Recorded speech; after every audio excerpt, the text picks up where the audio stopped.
Going out to eat should be a special occasion. Part of the experience is being welcomed to the restaurant and enjoying the atmosphere as you start your evening. Disabled people often encounter situations where there are barriers to accessibility. Sometimes, venues and services attempt to address this. In this example, although it's possible for everyone to access this restaurant, the experience of the disabled person is very different. It is uncomfortable, both physically and emotionally. The building itself is technically accessible, but the experience and atmosphere are not. Just because it's accessible, it doesn't mean it's inclusive. In other words, just because the disabled person can visit the restaurant, it doesn't mean they would want to if the experience does not make them feel welcome and valued.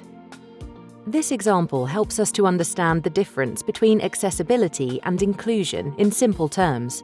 Accessibility means you can. Inclusion means you want to. The opportunity is there for somebody to do the bare minimum.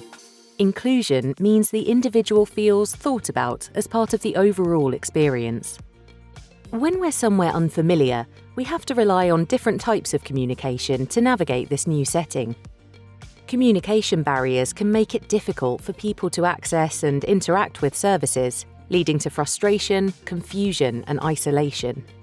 In order for communication to be accessible and inclusive, it should be clear, direct, and easy to understand. It should be available in multiple formats, so that all users have equity of access.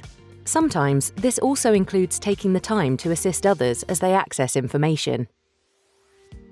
In the workplace, everybody should have equal access to information. Lack of consideration of potential barriers prevent disabled people from fully taking part. In this scenario, by not looking at the person they are addressing and talking too fast, the people in the meeting are excluding their deaf colleague, as he is unable to read his colleague's lips. In this case, this leads to him being excluded from an opportunity. All three scenarios were accessible, but they were not inclusive, leading to frustration and inequality. Being inclusive is about enabling equity of access in order for the opportunity to be equal. What can you do in your workplace to make an experience inclusive and not just accessible?